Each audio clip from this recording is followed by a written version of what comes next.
Hello everyone, welcome back to 2CTV. I'm Maya Tusi and this is your latest update, this time from the Netherlands, Amsterdam, and of course the follow-up report on what's been going on over the last few days in the capital city following the attacks on the Israeli football fans and the Jews in the area by the Islamists. We now have more information about what's actually happened. The mainstream media reporting is going to be exposed. Their claims will be debunked by 2CTV. And of course, we'll get your reaction live during the show as usual. All right, let's give you guys the actual facts. We already reported on this anyway. You already know roughly what happened on the night when the Tel Aviv Maccabi football fans were there in Amsterdam for a football match. And then we saw some of the Israeli fans chanting against the Palestinians and trying to bring down a couple of flags, Palestinian flags. Then you had the Jew hunt going around the streets of Amsterdam. The media claims obviously included that the Israelis, it was actually the Jews that started this. They provoked and they attacked the pro-Palestinian side, and apparently it was the Islamists who were defending themselves. Now, the corporate media across the Western world have been lying to you, and we are here to prove this.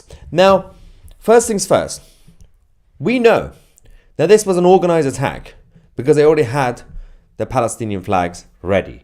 They already pre-planned an actual protest outside the stadium, regardless of everything else that happened later that night. But there are now WhatsApp messages that have been leaked, and also Telegraph have translated them in a group chat, mostly by the Moroccans and all the other Islamists in Amsterdam. They planned this 2 days before the actual thing, the actual day. They knew that was going to happen anyway. And we're going to talk about that. But first things first, let's look at the map. You know, the attack happened outside Anne Frank's house, and of course the Amsterdam Central Station in the center of the city. You look at the bottom right, southeast of the city, you have the actual stadium where the match was happening between the two teams. And you obviously also had outside the stadium the pro-Palestinian protest, right? That was all organized on purpose against the Israelites. Then you had, of course, all the other stuff that happened. So not only they pre-planned the protest. Now, protest is fine. Do whatever you want to do. Free speech. The Palestinian sides are allowed to organize their protests, right, peacefully. And you can also, it's free speech, you can go around, if you want to say F Israel, you can say F the Netherlands, you could say F America, you could say F Palestine. It's free speech. Everybody should be able to say F this, F that. It's not nice, but it's free speech. What you don't do is you don't physically attack people. The media said that the Jews started to attack the Palestinian side and provoked them, and it was the pro-Palestinian side who decided to defend themselves. But that was a lie, because there was not one single video that showed the Jews attacking. Secondly, what we had was obviously following the confrontation with the Palestinian protesters, the Israelis, where some of the fans, were football fans, were going around saying, "Let the IDF win, we will F the Arabs and F you Palestine." That's it. Nothing wrong with that. One side says F Israel, one side said F Palestine. That's just how it works. Free speech. We're not in Gaza, you can have free speech. The problem with this is that this was actually planned way before that day. Not just the protests outside the stadium by the Palestinian supporters, funded by all the certain organizations that you know about, but also the hunt, the Jew hunt, that was organized. Again, thanks to Telegraph for translating the group chat, a WhatsApp group chat. So these are the messages. Tomorrow, we will work on them. We can sort fireworks. We need a lot of fireworks. Come in this group tomorrow over there. And then we have more information here now. Tomorrow after the game at night, part 2 of the Jew hunt, because they already started the night before. Nobody talked about that. They will not go to the casino tomorrow. Yes, tomorrow they will go again. Hey, let us know, just like you did today. Another one said, cancer dogs, as in the Jews. For sure, if they come again, I will text you. Thank you for today, bro. Your tip-off was worth gold. I'll be working from 3 p.m. today. And they actually called the Jew hunt. They did one before the match. That wasn't fully reported. They already planned it the day before for that night. That was not a reaction. That was not self-defense. This was a Jew hunt. They called it a Jew hunt. The media were going around claiming that the Palestinian supporters were the victims. How does that work? Now, majority of them, by the way, from Morocco and other places. No actual links to the so-called Palestinian territory. The rest of them were also joined by the other migrants in Amsterdam who simply wanted to cause trouble. Why are they lying? Why is it that the mayor of Amsterdam and the police in Amsterdam lied to everyone the day after, saying we have arrested over 60 people, and then they've said we have done more arrests following day, morning raids? Then we discovered that they came out and confirmed that they didn't. They didn't arrest anybody from the so-called Jew hunt, from the pogrom. No, they arrested people, the football fans from both sides, during the actual football match. So nothing happened after the football match? Is this the new denial that we have now? Is this the new fashionable thing? We have the evidence. We have the videos. We have the WhatsApp group messages. We have the actual establishment confirming it happened. But according to the police, no arrests are necessary. Why? What are they afraid of?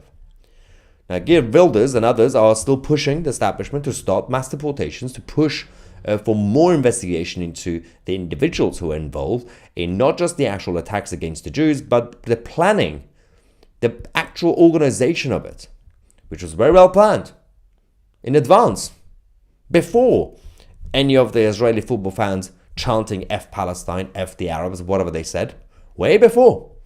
This was always going to happen anyway. Now, imagine if you start attacking people based on football chants. England football fans will be arrested in every country, considering they have chants against every single country that they go to. Also, Italian fans as well, they will be arrested everywhere they go. Spanish fans, they won't even be let in anywhere because of the chants they would do against other countries. But apparently, hurty words would justify physical violence, not just spontaneous, individual, isolated physical violence, organized physical violence, organized and planned, pre-planned. The mayor, the head of police, and the rest of the establishment in the Netherlands, they must be ashamed of themselves, but they're not. They don't care. And the media have not corrected their original claims. They refuse to. None of them. CNN, BBC, Sky News, none of them. It's not in their interest. They don't want to offend more people. Political correctness. Because we do live in a multicultural society now in the West. Get used to it. Forget about the Dutch flag.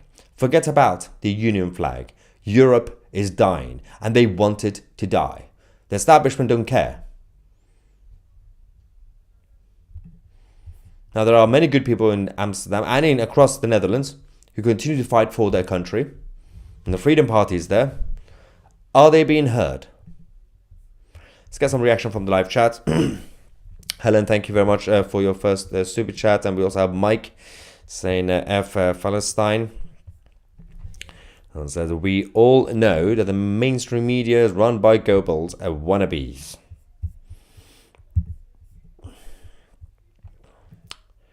I'm glad that the Israeli government helped the Jews in Amsterdam, but I know for sure no Western governments will help their people if the Abduls attack them. I'm glad Jews have Israel. This is a very, very important comment, and it's very correct. Now, we've had British citizens being taken hostage by the Iranian regime many times. We've had European citizens being taken as captives or killed by Islamic radicals in the Middle East, in Iraq, in Afghanistan, in Syria, and many other places, over the last few decades, did we actually have any sort of help from our governments? We have, even the Americans who were being kept by the Islamic Republic in 1979, 1980, the American establishment said, well, we have to do all we can to go and rescue them.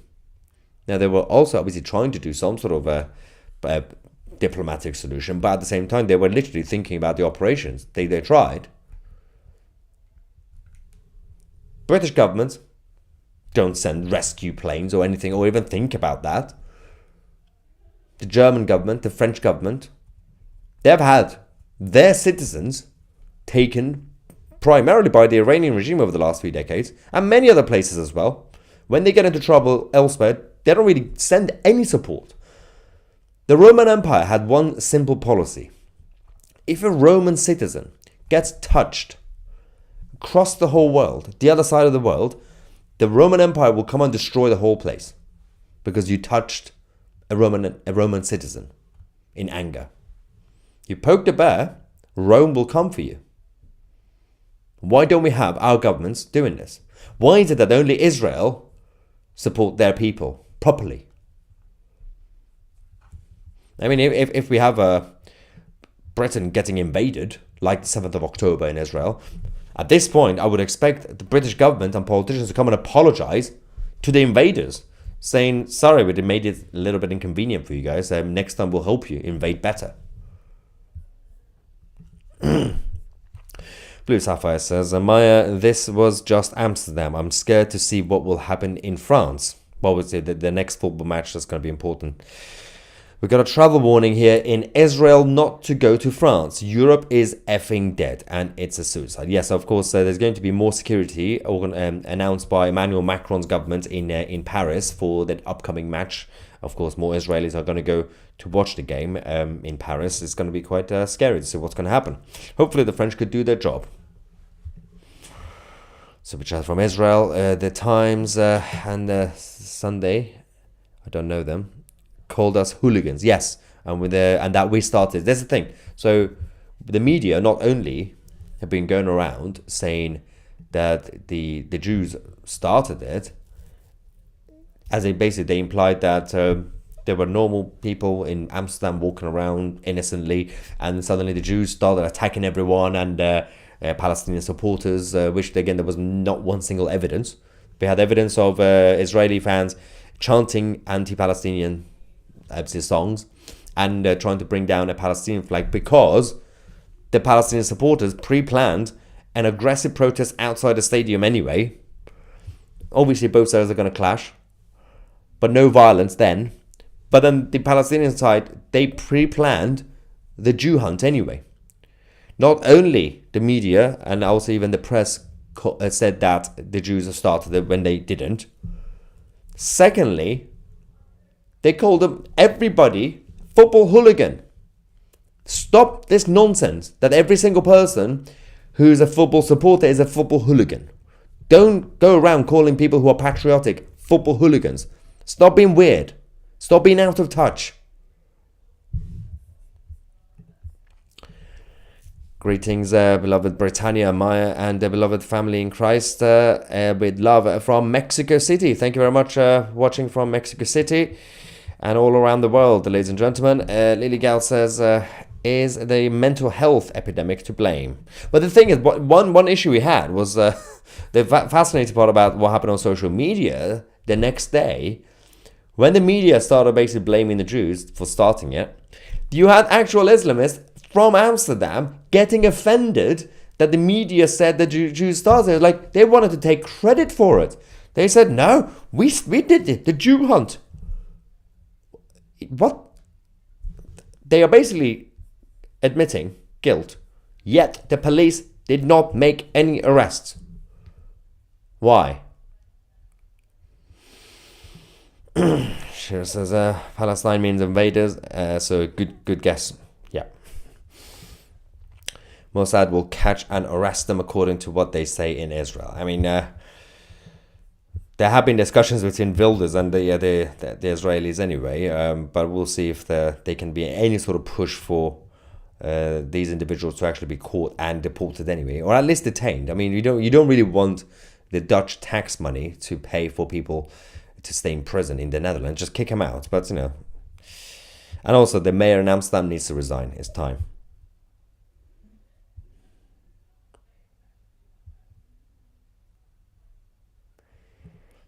The Jewish fans were temporarily visitors to the country, Amsterdam, in Netherlands. Their aggressors are unfortunately embedded all over Europe. They're making Europe unsafe for Jews. Again, not just to Jews, they're just making it unsafe for everybody at this point. Christians and atheists and anybody who's actually from the Netherlands or from other countries. You're no longer safe in your own country. We have places in the United Kingdom, in England. There are certain roads in certain cities where you go and basically it's completely so segregated, and the whole thing is basically in a massive, it's a small Islamic country, places in Birmingham, places in East London, where if a white blonde English girl walks there, she will not be welcome, and she will be looked down on, and God knows what else could happen to her. But it's normal because you have to be nice. Multiculturalism is brilliant. It's so lovely. Definitely doesn't create division. Stu says you place a flag to claim land. Exactly. You should not be able to plant a Palestinian flag in the Western European countries, any country really. Plus, it's not a real flag anyway. You stole it from Jordan. Frankie says makes me laugh. I know so many police officers who go to football matches. Apparently, they are also now football hooligans. Luke says, apologist media that deny what happened, pretending that it's a hooliganism. Blame what happened on the victims, outright justify violence against Jews in some way. This was a Jew hunt, plain and simple. And they claims to take credit. Give them credit. The Islamists, they took credit for it. They said this is a Jew hunt. Jew hunt 2.0. Because they already did one the day before anyway, when the Israelis arrived in Amsterdam. They want credit, give them the credit, and then arrest them, and then deport them. David, thank you very much for your super sticker. Let's go to a couple of non-super chats while we're here. Yes, the Jews were taking the flags of Palestine from the Dutch homes. Who do they think they are? Are those fascists? They didn't even give respect to Spain, people who died. Stop think they're the victims. Hang on. This is the whole problem with the way the world sees the Jews. If one Jew from Israel or anywhere else does one thing, the whole world would say, all the Jews did this. All the Jews believe it. But if you have thousands and thousands from the Arab world, radical Islamists, or anywhere else in the world, do something, they would say, isolated incident, doesn't represent everybody. See the problem, right? So, taking down a Palestinian flag, same Palestinian flag that was put there because the Palestinian supporters were already there being aggressive against the Jews, right? Outside the stadium. Palestinian supporters, if you're watching this, feel free to go and bring down any Israeli flags that's planted anywhere. Do it. Feel free to go and chant F Israel or F Netherlands. Do it. Free speech. I don't care. It's rude, but you are free to do it. Feel free to be disrespectful about other countries. French people, Italians, if you're watching this, you are allowed to show disrespect toward people in Spain, in Valencia, who are suffering because of the floods. You're allowed to. It's not nice, but you are free because we live in a free society. The one thing that these idiots don't understand, they're fascists. You're not allowed to have an opinion. They are allowed to punch you. You are not allowed. The reason they are upset about a few Israeli fans obviously being rude about Spain in obviously football match is also becoming political because they're like, oh, the Spanish government are basically anti-Semites, so we're going to be rude about them, right? How many times have the Palestinian supporters have been burning flags of the countries they live in? America, Canada, the UK, Denmark, Sweden. What's it got to do with you? The only reason you're offended on behalf of Spain is because the Spanish government are supporting the Palestinian cause. That's the only reason they are offended on behalf of Spain. You don't care about people in Valencia. You don't care about all those people who've lost their loved ones and their homes in Valencia. That's the thing that's been going on for decades and decades. Marxism combined with Islamism. Victimhood mentality. Oppressor versus the oppressed. Super chat from Cynthia saying, if European countries don't get these Islamic extremists ousted, you can forget any tourism money from Americans. The US will issue a no travel warning. I wouldn't be surprised at this point if President Trump, the moment he gets into power in January, actually, if things continue to be like this, to issue a travel warning to some of the places in Europe. And he will be right to do that. Europe is not safe for anybody. For none of us to live, let alone to visit. Definitely not cities, and definitely not capital cities. Amsterdam was supposed to be one of the good places. Amsterdam was one of the few capital cities that was relatively still okay and still lovely place, but in terms of safety. While Paris and London already fell, Stockholm gone already, even Copenhagen, unfortunately, slowly but surely. Berlin, don't get me started with Berlin. What happened to Amsterdam? Years of neglect. Look what they did.